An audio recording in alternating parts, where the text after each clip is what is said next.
안녕하십니까, 역겐TV입니다. 오늘은 고구려 미천왕 아시죠? 이 미천왕 시기에 이 미천왕의 오판으로 모용 선비종한테 고구려가 대굴욕을 당했던 사건이 있습니다. 그래서 이 미천왕이 어떠한 오판을 했는지 여기에 대해서 좀 오늘 알아볼까 합니다. 일단 이 미천왕은요, 왕이 될 수 없었던 사람인 거예요. 근데 왕이 됐어. 그 과정을 한번 살펴보셔야죠. 그러니까 서기 300년입니다. 이때 고구려 왕은 미천왕의 사촌 형벌 봉상왕식입니다. 이제 흉년이 들어가지고 이제 백성들이 서로 잡아먹을 지경이었대요. 그 엄청나게 굉장히 이제 어려웠던 백성들이 살기에 그럴 때인데 이 봉상이 백성들을 그러면 살펴야 될 거 아니야, 왕이니까. 근데 이 봉상이 무슨 짓을 했냐? 8월에 봉상왕이 국내의 남녀 15세 이상을 징발을 해가지고 궁실 수리를 맡겼대.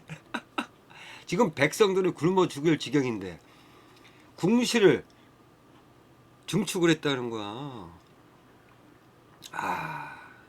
그래서 이 당시 그 국상인 창조리, 이 사람인데요. 이 창조리는 봉상왕이 임명을 해준 거예요. 그러니까 말하자면 봉상왕 때문에 권력을 받았던 사람이죠, 이 창조리는. 근데 이 창조리도 못 사겠다 이래가지고 국상이니까 책임이 있잖아, 국상도. 물론 왕도 책임이 있지만 백성들이 이렇게 굶어 죽일 지경이라면 국상도 책임이 있는 거야. 그런데 이 국상 창조리가 봉상한테 지금 궁시를 질 그런 상황이 아니고 백성들을 먼저 생각을 하셔야 됩니다, 이렇게 조언을 한 거예요. 당연한 거지. 근데 봉상이 어떤 얘기를 했냐? 궁실이 웅장하고 화려하지 않으면 권력과 중후함을 보일 수가 없어 백성들한테, 임마. 이렇게 된 거예요. 자, 고대에서 왕이 최고잖아. 왕은 신이야. 그렇다면 이 창조리의 이 조언도 맞는 거고, 이 상황에서 봉상왕의 이 생각, 왕이 어떤 모습을 보여준다 백성들한테 중후한 것을, 이것도 어느 정도 맞는 얘기예요. 어쨌든 간에 이렇게 해서 이제 그 창조리가 이 봉상한테 어떤 정치적인 메시지를 보냈잖아요. 백성들을 생각을 해라. 근데 이 봉상이 따를 생각이 전혀 없는 거야. 그래서 창조리가 다른 마음을 먹게 됩니다. 그래서 국상 창조리가 봉상왕을 폐위하고자 마음을 먹고선, 자, 봉상왕을 내쫓으면 이 창조리가 왕이 될 수는 없잖아. 그럼 왕족을 갖다 앉혀야 돼요. 그래서 이 창조리가 생각했던 왕족이 누구냐? 바로 미천왕입니다. 근데 이때 미천왕이, 이제 봉상왕이 미천왕의 아버지를 죽였거든요. 그러니까 자기 어떤 권력을 유지하는데 좀 피해가 갈 만한 인물들은 다 제거를 했단 말이야, 봉상왕이. 그때 미천왕의 아버지를 죽였을 때 이 미천왕이 도망가서 지금 숨어 지내고 있는 상황입니다. 이거를 찾으러 간 거야, 국상 찬조리가. 그래서 결국은 찾아내가지고 미천왕을 받들어 돌아왔대요. 일단 봉상왕을 일단 폐위를 시키기 전이야. 그러니까 미천왕을 먼저 데려다 놓고 이제 폐위를 할 생각을 한 거지. 야, 대단한 놈 아닙니까? 그래서 남들이 모르게 뭐 오맥의 남쪽 집에 모시고 있었대요, 미천왕을. 그리고 이제 9월에 봉상왕이 이제 그 후산 북쪽에서 사냥을 할 때요, 이때 국상 창조리가 따라갔답니다. 그러니까 이거를 봤을 땐 국상 창조리가 이 봉상왕을 꼬신 거야. 사냥을 합시다. 이래가지고 이제 거기서 뭔가 구태타를 벌일 생각을 한 거죠. 그래서 그때 이제 같이 따라갔던 신하들한테 이렇게 얘기를 합니다, 창조리가. 나와 같은 마음인 자는 내가 하는 대로 해. 내가 다 계책이 있으니까 내가 시키는 대로 하라는 겁니다. 이건 무슨 말이냐면 창조리가 어떠한 그런 뭐 귀족이나 왕족이나 이런 사람들의 어떠한 그런 승인을 받고 이거를 구테타를 준비한 게 아닌 겁니다. 이거로 봤을 때는. 그러니까 창조리하고 창조리의 어떤 측근들 얘네들만 이제 이 계획을 위반을 한 거야.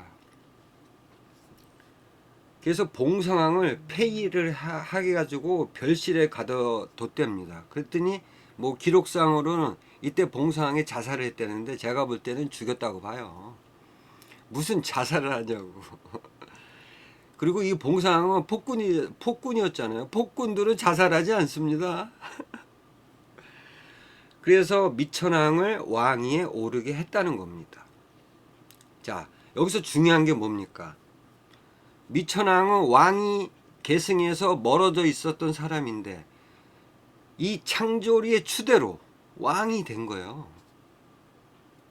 그러면 어떻게 보면 이 미천왕은 정통성이 별로 없었다고 볼 수가 있는 거죠. 그러니까 왕이 계승으로 자연스럽게 왕이 된 사람이 아니잖아. 신하의 추대로 왕이 된 사람이기 때문에.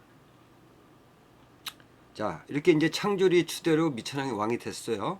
그러면 창조리가 어마어마한 뭔가를 받아야 될 거 아니야. 근데 기록상으로 보면 이때 창조리가 기록에서 사라진 겁니다. 무슨 일이 일어났을까요?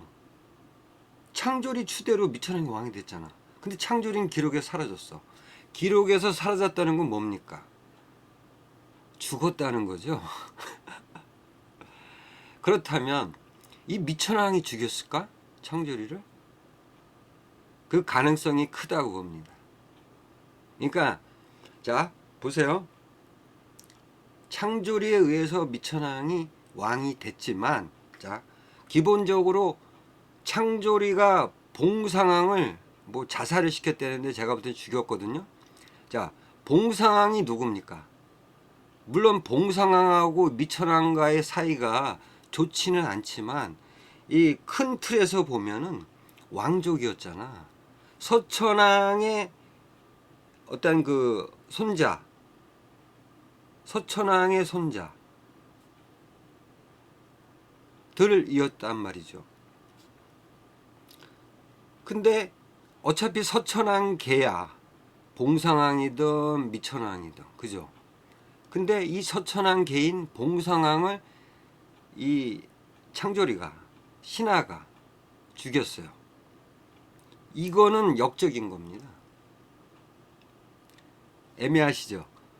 역적인 거예요.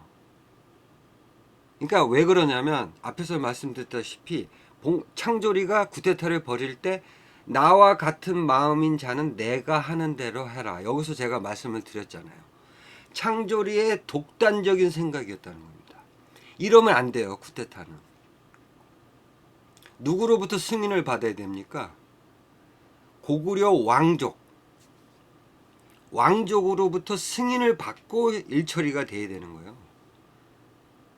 과거에 신대왕이 있을 때 명림답부가 구테타를 일으켰을 때도 똑같은 상황이었단 말이에요. 그때 차대왕이 이제 폭군으로 몰아가지고 이제 명림답부가 반란을 일으켰는데 그때는 명림답부는 모든 왕족들의 승인을 받은 겁니다. 근데 창조리는 왕족들의 승인을 받지 못했다고 저는 보고 있다는 겁니다. 그래서 이 왕족들, 미천왕을 비롯한 이 왕족들이 창조리를 제거를 했다. 이렇게 보는 것이 맞다고 봅니다. 어쨌든 이렇게 이제 미천왕이 왕이 됐어요. 자, 일단 자연스럽게 왕이 된 사람이 아니었기 때문에 뭔가 귀족들이나 백성들한테 뭔가를 보여줘야 돼요. 그렇잖아요. 왕이 됐으면 뭔가를 보여줘야 돼. 자연스럽게 왕이 되지 못했기 때문에. 그래서 서기 302년에 미천왕이 병사 3만 명을 거느리고 현도군을 침공을 합니다. 백성들한테 뭔가를 보여주기 위한 수단으로서 가장 적합한 게 뭡니까? 전쟁이죠. 이때 그 진나라가 굉장히 혼란스러울 때야. 막 여기서 반란이 터지고 왕실이 무너지고 막 이럴 때야. 그럴 때이기 때문에 이 진나라의 현도군을 공격해도 충분하다고 계산이 섰던 겁니다. 그래서 공격을 합니다. 그리고 서기 311년에는 장수를 보내가지고 요동군을 공격을 합니다. 그리고 313년에는 낙랑군을 침범을 합니다. 이때 낙랑군하고 대방군을 차지하고 있었던 사람이 장통이라는 사람이야. 진나라 사람이죠. 얘가 이제 모용 선비족의 모용외한테 항복을 합니다. 이제 무주공생이 된 거죠. 그래서 미천왕이 여기를 공격을 한 겁니다. 아주 적절한 시기에 공격을 했다고 봅니다. 그리고 서기 314년에 아들인 고국원왕을 태자로 삼아 줍니다. 그리고 9월에 남쪽으로 대방군을 공격을 합니다. 그리고 다시 서기 315년에 현도성을 침공을 합니다. 이렇게 해서 진나라가 갖고 있었던 이 군현들을 모두 고구려 땅으로 획득을 하게 된 거죠. 엄청난 성과입니다. 이거를 백성들하고 귀족들한테 보여준 겁니다. 이래서 이제 어떤 자연스럽게 왕이 계승을 한 왕은 아니지만 이제 정통성을 확보를 한 겁니다. 귀족들과 백성들한테 신망을 받게 된 거죠. 그러니까 이때 진나라 군현들을 공격한 미천왕이 공격한 이유는 왕권 강화죠. 어쨌든 이번 일은 진짜 미천왕이 물론 왕권 강화의 목적이 있었지만 매우 잘한 일이죠. 자, 그렇다면 이때 미천왕이 이렇게 왕권 강화를 하고 있을 때 모용 선비족의 상황을 좀 살펴보셔야죠. 서기 285년에 이제 모용외가 자기 숙부인 모용내를 몰아내고 모용 선비족의 칸이 된 겁니다. 그래가지고 칸이 되면은 여기도 마찬가지야. 뭔가 왕이 되거나 칸이 되면요 뭔가를 보여줘야 돼요 백성들한테. 그래서 동쪽으로 위구태 부여를 공격을 합니다. 그래서 국성을 그러니까 위구태 부여의 도읍지를 장악을 했다는 것은 이미 위구태 부여는 멸망을 했다고 봐야죠. 서기 285년. 그래서 위구태 부여하고 진나라하고 그러니까 진나라 요 지도를 잠깐 보시면요. 지금 요하를 기준점으로 해서 건너편에 이제 모용 선비족이 있었고요. 북쪽으로. 그 남쪽으로 이제 진나라 평주가 있었어요. 평주. 그리고 서쪽으로 우문 선비족이 있었고 남쪽으로 단 선비족이 있었어요. 그리고 뭐 더 서쪽으로는 탁발 선비가 있었고 이런 상황입니다. 그러니까 모용 선비족은 선비족 중에서 그냥 하나일 뿐인 거야. 왜냐하면 그 당시 선비족의 어떤 주체는 우문 선비족이었거든요. 우문 선비족이었고 모용 선비족하고 단 선비족은 조금 중국화한 그러한 선비족입니다. 그러니까 중국인들하고 많이 섞여서 살던 이런 상황입니다. 그러니까 이런 상황에서 모용 선비족이 칸이 된 거야. 그래서 동쪽으로 이제 이구태보를 점령을 했고요. 근데 이 이구태부에는 대대로 위나라 때부터 사이가 좋았단 말이죠. 위나라하고. 그러니까 위나라를 이어서 이제 진나라 때도 사이가 좋았단 말이에요. 그러니까 이구태부는 평주하고 굉장히 돈독한 사이였는데 이거를 모용외가 공격을 해서 무너뜨려 버렸단 말이죠. 진나라의 허락도 없이 평주의 허락도 없이. 그래서 진나라가 이제 모용외를 이제 이 위구태 부여의 왕을 다시 이제 선임을 해가지고 회복을 시켜주려고 이제 이 부여 왕을 이제 데리고 가던 도중에 모용의 공격을 받고 이게 좌절이 된 겁니다. 근데 웃긴 게 그렇다면은 모용외하고 이 평주하고 뭔가 전쟁이 터져야 되는데 전쟁이 안 일어납니다. 이상하죠? 화친을 맺어버려요. 화친. 그러니까 이때 제가 볼 때는 모용회가 아주 현명한 선택을 한 것이 아닌가. 왜냐하면 자 보세요. 지도를 보시면 이 모용 선비족이 동쪽으로는 고구려가 있고요. 서쪽으로는 강성인 우문 선비족이 있고 남쪽은 단선비가 있어. 어떻게 보면 포위가 된 상황입니다. 이런 상태에서 평주랑 엇갈리게 되면 모용 선비족은 뭐 멸망하는 건 뭐 자명한 일이 아니겠습니까? 이렇다 보니까 모용회가 평주랑 화친을 맺은 것은 당연한 결과입니다. 이렇게 해야죠. 그래서 화친을 맺어서 이제 평주랑 아주 돈독한 사이가 됩니다. 그리고 나서 서기 293년에 봉상왕 시기에 고구려를 공격을 해가지고요. 뭐 일시적이지만 그 서천왕의 그 무덤을 파헤쳐가지고 이런 양아치 짓을 이 모용선비족이 이제 공격해 와서 서천왕의 무덤을 파헤친 일이 있었어요. 이 일로 인해서 이제 고구려하고 엄청난 그런 이제 완전히 그냥 적대적으로 그냥 변한 거죠. 왜 그랬는지 모르겠어. 물론 이제 과거부터 고구려하고는 별로 사이가 안 좋았기 때문에 그럴 수도 있는데 어쨌든 간에. 그리고 이제 그 진나라 상황을 보면요. 서기 291년부터 306년까지 서진에서, 그러니까 진나라에서 이제 파랑의 난이 발생합니다. 그러니까 8명의 왕들이 서로 이제 권력을 차지하겠다고 서로 치고받고, 그러니까 진나라가 완전 그냥 풍지박살이 났던 상황입니다. 그러다 보니까 그 사이에서 서기 300년에 왕준이라는 사람이 유주자사가 됩니다. 여기 유주. 그러니까 유주라는 곳은 이 북방 민족들하고 가장 근접해 있는 주잖아요. 아주 중요한 주입니다.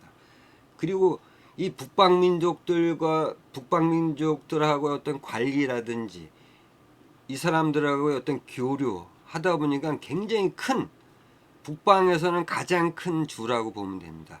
여기에 자사가 된 거예요. 유주 자사에. 그리고 나서 지금 진나라 상황이 막 쪼개졌잖아. 서로 왕들이 이제 서로 권력 다툼을 하는 와중이기 때문에 왕준이 독립을 합니다. 그러니까 여기 유주를 장악을 한 거야. 그러니까 진나라하고 이제 별개가 된 겁니다. 물론 표면적으로는 이제 진나라의 어떤 그런 어떤 표문을 받지만 일단 반독립을 한 거야. 그래서 이 왕준이 이제 요 유주 북쪽에 바로 단선비가 있고 우문선비가 있잖아요. 그러니까 우문선비족하고 단선비족을 이제 자기 편으로 끌어들이기 위해서 혼인 관계를 맺습니다. 그러니까 왕준의 딸을 보내가지고 혼인 관계를 맺어버려요. 그러니까 좋은 관계가 된 겁니다. 근데 웃긴 게 모형 선비족하고는 화친이 안 합니다. 좀 이상합니다. 왜 그랬을까? 어쨌든 이런 상황에서 이제 이 왕준이 이 북방의 이제 패권자가 된 거죠. 그래가지고 서기 304년에 평주에 동의교유를 임명을 한 겁니다. 이진이라는 사람을 왕준이 어떤 그 왕의 교지도 없이 자기 멋대로 임명을 한 겁니다. 그래서 이진이 평주로 간 겁니다. 동의교유로. 근데 이 이진이 배반을 합니다. 왕준을. 그래가지고 다시 이제 그 왕준이 그 요동태수 방본한테 이제 방본이 알아서 뭐 이 왕준의 명령을 받고 요동태수 방본이 이 이진을 죽였는지 아니면 요동태수 방본의 독립적인 생각인지 모르겠는데 이 방본이 이진을 죽여버립니다. 근데 웃긴 게 이 왕준이 동의교유를 이제 새로 임명을 한 거죠. 봉석이라는 사람을 임명을 합니다. 근데 이 봉석이 방본을 또 죽여버려요. 그러니까 요동태수 방본이 이진을 죽인 것은 그냥 자기 어떤 독립적인 생각이었다는 거지. 그러니까 왕준의 명령을 받고 한 게 아니었던 거야. 어쨌든 그 왕준의 명을 받고 임명된 봉석이 방본을 죽이고 이제 이 평주를 장악을 한 거죠. 근데 이 봉석이 서기 311년에 이제 죽어버립니다. 자, 그러면 이제 봉석의 아들이라든지 이런 사람을 다시 평주를 줘야 되는데 이때 왕준이 자기 처 삼촌인 채비라는 사람을 평주 동의교유로 임명을 한 겁니다. 그러니까 이제 봉석을 밀어내고 봉석은 죽었으니까 이제 봉석의 아들한테 준 게 아니라 자기 왕준의 처삼촌 채비라는 사람한테 평주를 맡긴 거야. 그리고 나서 서기 314년에 왕준이 이 남쪽에 이제 후조의 성륵이 이제 막 하복 지역을 장악을 하고 있을 때요. 이 후조 성륵하고 계속 이제 치고받고 하다가 이 성륵한테 처형이 됩니다. 그러니까 유주를 뺏긴 거죠. 이 후조한테. 그리고 왕준이 죽습니다. 근데 웃긴 게 그렇다면은 이 유주를 후조가 장악을 해야 되는데 누가 장악을 했냐? 단선비가 장악을 해버립니다. 단선비가. 어쨌든 지금 보세요. 지금 평주를 장악한 게 누굽니까? 왕준의 처 삼촌인 채비라는 사람이잖아. 그러니까 채비가 여길 장악하고 있었어. 근데 왕준이 죽었어. 자기의 후견인인. 그러니까 채비는 이제 낙동강 오리알 신사가 된 겁니다. 예? 그리고 유주는 또 단선비가 장악을 하고 있고 뭐 애매한 상황이 된 겁니다. 그리고 지금 그 진나라는요 이제 거의 멸망을 해가지고 동쪽으로 도망간 거죠. 그래서 동진을 이제 만든 겁니다. 그때 이제 흉노족 유연이 전조를 세우고 이제 진나라 수도 낙양을 함락을 합니다. 그리고 이제 그 동쪽으로 도망간 왕족들이 세운 나라인 동진, 동쪽에 있다가 동진이라고 한 거죠. 그러니까 서기 317년에 동진의 그 사마애가 이 모형, 지금 우문 선비하고 단 선비는 지금 진나라가 통제가 안 되고 있는 상황이잖아요. 이 통제가 되는 건 지금 모형 선비족밖에 없단 말이야. 그리고 여기에는 평주를 장악하고 있는 또 채비가 있고, 그래서 이때 동진이 이제 모형외한테 관직을 준 겁니다. 야, 내 말을 잘 따라와. 근데 이때 모형외가 이 관직을 받지를 않는 겁니다. 그러니까 뜻이 있었다는 거야, 모형외가. 나라를 건국해야지. 응? 근데 이때 채비한테도 이제 동진의 사마애가 이제 평주자사에 임명을 해줍니다. 그러니까 동의교유에서 평주자사가 된 거야. 조금 애매해. 그러니까 모용애가 만약에 이 관직을 받았으면, 동진의 관직을 받았으면 채비하고의 어떤 관계가 굉장히 매끄럽게 될 건데, 채비는 평주자사라는 관직을 받았는데 모용애는 받지 않았단 말이야. 그렇다면 이건 이제 모용애가 다른 마음을 갖고 있다는 얘기죠. 그죠? 자, 채비는 이 모용애가 다른 마음을 갖고 있었다는 사실을 몰랐다는 겁니다. 이 채비도 이제 꿈을 꾼 거야. 나도 이 지역의 어떤 패권자가 되고 싶었다. 이런 생각을 갖고 있었던 겁니다. 그래서 지금 이 유주 지역에 이제 떠돌아다니는 어떤 그런 유망민들이 많았을 거 아닙니까? 백성들이. 이 백성들을 내가 끌어모으면 어차피 모형애하고는 이제 화친 관계에 있기 때문에 내가 이 지역의 어떤 패권자가 될 수 있다. 이렇게 생각을 했던 겁니다. 평주자 채비는. 근데 웬걸 백성들이 누구한테 갔냐면 모용외한테 간 거예요. 모용외. 아니, 백성들도 생각을 해보세요. 백성들도 보는 눈이 있고 듣는 귀가 있잖아. 평주자사 해봐야 무슨 힘이 있겠냐고. 응? 내가 평주자사한테 가봐야 무슨 떡건머리 떨어지겠냐고. 백성들 더 잘 알고 있지, 상황을. 얘 평주자사 얘 채비만 모르고 있었던 거야. 얘만 자기한테는 아무것도 없다는 거를. 백성들은 그래서 모용한테로 간 겁니다. 살기 위해서. 그래서 이 백성들을 모아가지고 이제 군을 세웁니다. 그리고 많은 사람들이 이 모용한테 온 겁니다. 그러니까 이 하북 지역, 그 다음에 유주 지역에서.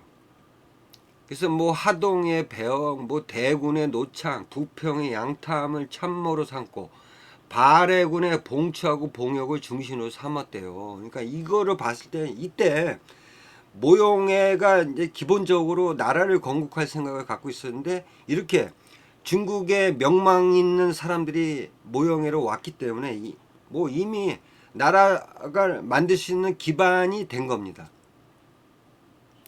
자, 이제 채비 입장에서 아니 이거 뭐야? 다 모형외로 갔어. 내가 지역 패권자가 되고 싶은데 그리고 나는 지금 동진의 사마해로부터 임명을 받은 사람이야. 정통성이 있다고 생각한 거야. 이 채비는. 그래서 뭐라고 떠버렸냐면 이 채비가 이 백성들이 모영한테 간 것은 모영애가 이 백성들을 억류한 탓이다. 이렇게 이제 떠버린 겁니다. 근데 지금 채비가 갖고 있는 군사력, 그러니까 모영애를 공격을 해서 점령할 수 있는 군사력이 없습니다. 평주 해봐야 고작 얼마나 있겠냐고. 그래서 채비가 이제 생각을 한 겁니다. 모영애를 공격을 해야 되는데 자기 힘만으로는 안 되잖아. 그래서 자 앞서서 이 평주 주변에 누가 있었냐? 그러니까 모영 선비족하고 좀 껄끄러운 사이인 동쪽에는 고구려가 있었고요. 그다음에 서쪽으로는 가장 호족수인 모영 선비족과 호족수인 우문 선비족이 있었고 남쪽으로는 옛날부터 친했던 단 선비족이 있었단 말이야. 이 세 나라가 있었어. 그러면 채비 생각에서는 이 세 나라만 끌어들이면 충분히 모영애를 함락을 시키고 자기가 이 지역을 차지할 수 있겠구나라고 생각을 한 겁니다. 그래서 이 세 나라한테 사신을 보내가지고 자기의 뜻을 얘기를 한 겁니다. 이 모영애를 쳐가지고 땅을 나눠 가집시다. 이러고. 근데 이 세 나라가 이거를 제안을 받아들인 겁니다. 근데 이 세 나라 입장 차이는 다 틀립니다. 그러니까 채비의 제안을 수용한 이유가 다 틀리다는 겁니다. 일단 고구려 먼저 볼까요? 고구려 입장은요. 그러니까 공성왕 때 이 모영애가 고구려를 공격한 적 있잖아. 그래가지고 서천왕의 무덤을 파헤쳤단 말이야. 이런 양아치 짓을 했단 말이야. 그러면 여기에 대해서 모영 선비족한테 좋은 감정이 있었겠냐고. 그래서 그러니까 고구려 입장은 영토에는 관심이 없습니다. 그 땅에 떨어진 서천왕의 무덤을 파헤친 놈들이잖아. 이 모영 선비족이 벌을 내려야 되잖아.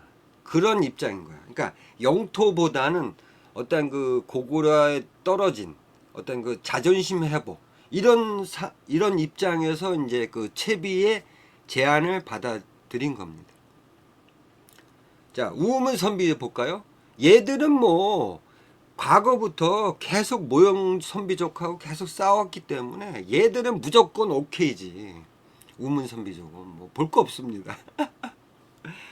그 다음에 단선비는 좀 틀려요. 단선비는 모영애를 공격할 이유가 없었어. 그러니까 명확한 어떤 이유가 없었어. 근데 이 단선비가 과거에 이제 그 왕준 아시죠? 왕준 있을 때 혼인 관계로 맺어졌잖아. 그리고 굉장히 이제 왕준 때부터 친했단 말이야. 왕준의 처 삼촌이 채비잖아.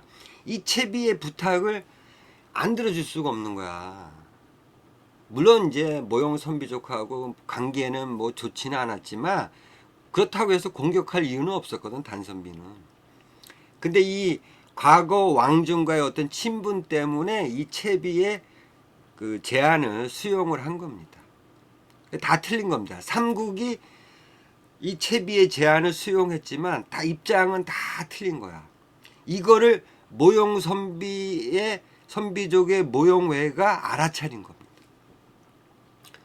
그래서 서기 319년에 이 삼국 연합군이 모용의 도읍진 극성을 향해서 진격을 합니다. 근데 이때 모용애는 자신만만했던 거야. 이런 얘기를 합니다. 이들 삼국은 통일된 생각이 없다. 통일되지 않았다는 거야. 그러니까 나를 모용 선비족을 공격할 만한 특별한 이유가 없었다는 거죠. 이거를 모용애는 간파한 겁니다. 그래서 계책을 세운 거야. 어떤 계책을 세웠을까요? 모용애가 삼국이 지금 공격을 해오잖아. 그러니까 이들 중에 우문 선비족은 제가 앞서 설명을 드렸죠. 과거부터 모용 선비족하고 계속 치고받고 했던 사이이기 때문에 우문 선비족은 무조건 나를 공격한다. 무조건 라고 생각했지만 고구려하고 단선비는 뭔가 내가 계책을 세우면 얘들은 무조건 돌아갈 것이다 라고 모용애는 생각을 했던 거야. 그래서 사자를 우문 선비족한테 보냅니다. 그래서 뭐 채비의 사자가 저번에 왔었어. 우문 선비족아. 이렇게 얘기를 한 겁니다. 그러니까 우문 선비족의 어떤 그런 의심을 살 만한 그런 내용을 이제 떠버린 거죠. 채비의 사자가 왔다. 그렇다는 건 뭡니까? 채비가 우리랑 뭔가 썸씽이 있었다라는 거를 간접적으로 우문 선비족한테 보여준 거잖아. 근데 우문 선비족은 제가 앞서 설명을 드렸죠.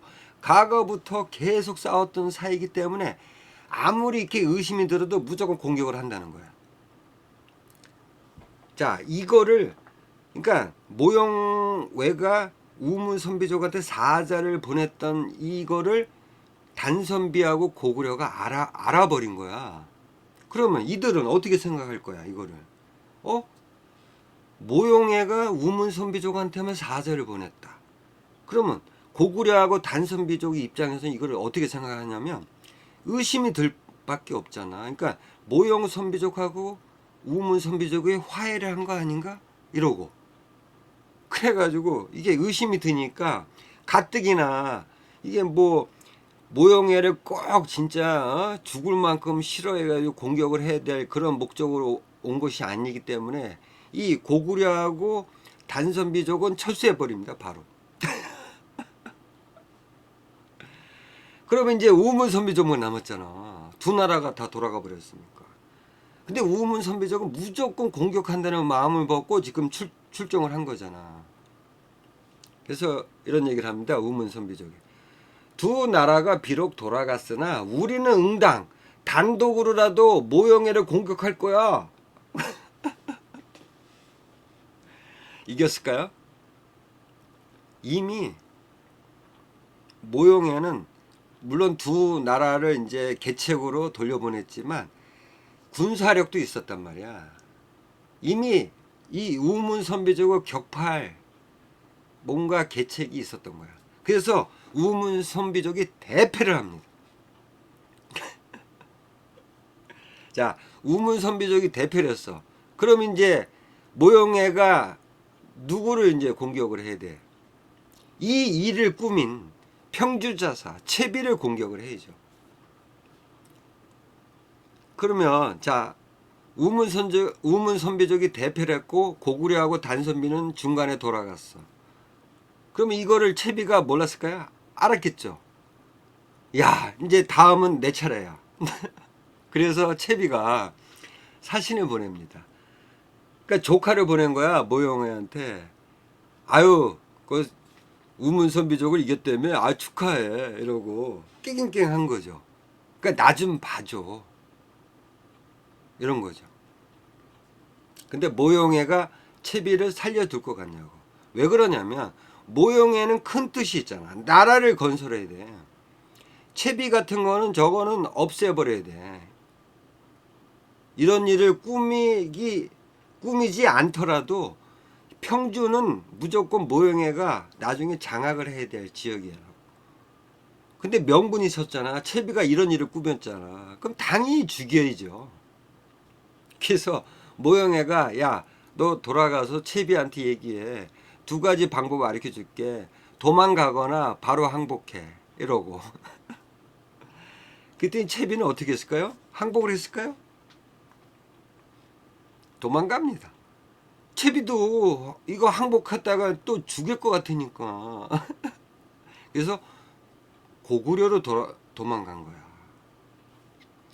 그래서 서기 319년 12월에 이제 채비가 고구려에 망명을 한 겁니다. 자, 여기서 이제 결론이 나오는 겁니다.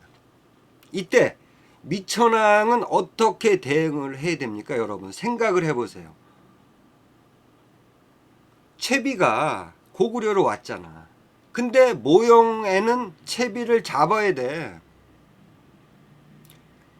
그러니까 모용애가 잡아야 될 대상이 고구려에 왔으면 고구려가 두 가지 선택이 있잖아요. 모용애한테 채비를 보내주든가 아니면 채비를 데리고 있으려면 모용애하고 한 판을 붙어야 됩니다. 이 두 가지 선택밖에 없는 겁니다. 미천왕은 어떻게 선택을 했을까요? 전투 준비를 합니다. 자, 보세요. 전투 준비를 할 것이 아니라요. 왜 그러냐면, 자, 채비의 지금 상황을 좀 보셔야 됩니다. 만약에 채비가 진짜 진나라가 이게 막 동쪽으로 쫓겨나와서 막 이런 나라가 아니었고, 만약에 진나라가 중국을 만약에 어느 정도 장악을 하고 있는 상황에서 채비가 평주사사로 임명이 됐잖아. 그러면 정당성이 있고 뭔가 진나라하고 했던 관계를 봐서라도 뭔가 미천왕이 채비를 품에 안을 수가 있었어. 근데 지금 채비 상황은 어떤 상황입니까? 쫓겨난 동진애한테 임명을 받은 거야. 아무런 힘도 없는 거야. 응? 그리고 지금 채비 상황이 어떤 상황입니까? 자기가 갖고 있었던 평주까지도 다 뺏기고 지금 홀로 도망쳐 왔단 말이야. 고구려로. 그럼 미천왕은 이 채비를 내 품에 안아봐야 아무 실리적인 이득이 없잖아. 그렇잖아요. 실리가 있어야지. 국익을 생각을 해야지. 근데 이 미천왕은 전투 준비를 한 겁니다. 이게 미천왕의 최대의 오판인 겁니다, 여러분. 그래서 그 이듬해 서기 320년에 미천왕이 이제 모용애하고 한판 붙은 겁니다. 서로 막 치고받고 하던 그런 상황인 거야. 공격하고 패전하고 뭐 승리하고 막 이렇게 왔다 갔다. 그런 상황에서 마지막으로 요동군을 공격을 합니다. 이때 모용의 그 어떤 동생인 모용인이가 이 미천왕, 그러니까 고구려군하고 싸워서 이 미천왕의 군대가 참패를 당한 겁니다. 끝난 거야. 그러니까 서기 320년에 이 채비를 가슴에 품으면서 모용 선비족하고 전쟁을 선택을 했잖아. 근데 그 전쟁에서 승리를 했으면 채비를 품에 안은 그 뜻이 이루어졌겠지만 패배를 한 겁니다.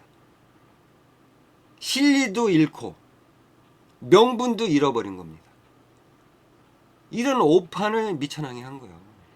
그래가지고 미천왕이요, 서기 330년에 후조 있잖아, 후조. 응? 여기 유주 남쪽 하북을 장악하고 있었던 후조. 이때 후조는 그렇게 막 힘이 넘치는 그런 상황은 아니었단 말이죠.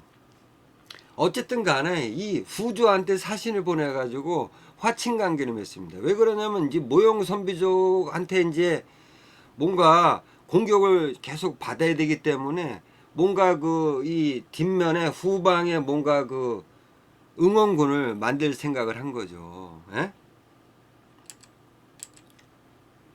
그러면 그러니까 미천왕은요, 만약에 전쟁을 생각을 했다면 어떻게 해야 됩니까? 고구려의 어떤 그런 모든 군사력을 동원해서라도 전면전을 벌였어야 되는 거 아닙니까? 만약에 내가 채비를 명분을 내서 가지고 채비를 가슴에 안았다면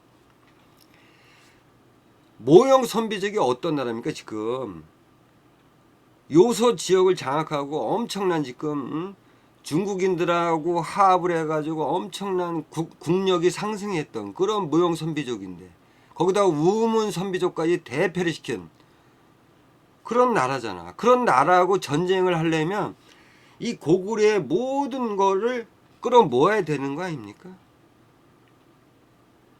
전쟁을 할 생각을 했다면. 근데 그게 아니었던 거야, 미천왕은. 그냥 국지전을 통해서 그냥 결국은 그게 밀리니까 후조한테 협조 요청을 보내고, 그리고 더욱이요, 이 미천왕의 아들 있잖아, 고국원왕. 미천왕이 죽고요, 이 고국원왕 때야, 이때요 그 모용 외의 아들이 모용황이 이제 왕이 됐단 말이야. 그러면 이제 미천왕하고 모용 외하고 전쟁이 벌어졌었잖아요. 그 아들의 시기가 된 거야. 그 아들의 시기에서 말이에요, 고국원왕이 모용황한테 대패를 당하고 자기 부인 어머니까지 뺏겼던 일이 있어요. 환도성이 파괴가 되고. 이런 대굴욕을 모용선비족한테 당한 겁니다. 여러분, 그러니까 제 말은요, 미천왕의 이 오판 이로 인해 가지고 고구려가 이 모용 선비족한테 엄청나게 두들겨 맞았다는 겁니다. 물론 후에 광개토항 때 어느 정도 회복을 했지만 고구려가요 무너질 뻔했단 말이에요. 이 미천왕의 오판 때문에. 자, 이때 만약에 전쟁을 감수하겠다고 마음먹었으면 제가 앞서서 말씀드렸지만 정군을 통해서 모용애를 쑥밭을 만들었어야 돼요. 그래야 후에 이런 일이 발생하진 않죠. 근데 그것도 아니고, 예? 만약에 국지전을 통해서 뭔가 하려면 그럴 거면 아예 전쟁을 할 필요가 없었던 겁니다. 차라리 채비를 모용애한테 보내주면 얼마나 모용애가 고맙게 생각을 하겠냐고. 그러면 나름대로 고구려 국력도 높아질 거고, 예? 모용애가 물론 나중에 모용애가 고구려를 공격할 수도 있겠지만 그 전까지는 뭐 고구려가 어떤 국력을 상승시킬 수 있는 그런 상황이 되잖아. 근데 이 미천왕의 이 오판 때문에 고구려가 완전히 그냥 나라가 멸망을 할 뻔했단 말이에요. 아시겠죠? 그래서 뭐 지금이나 그 고대나 똑같지만 이 백성의 우두머리들은 생각을 잘 해야 돼요. 그리고 국제관계 특히 이 부분만큼은 진짜 이 백성의 우두머리라는 이 사람들은 생각을 잘해야 된다는 겁니다. 아시겠죠? 다음에 또 좋은 내용으로 찾아뵙도록 하겠습니다. 감사합니다.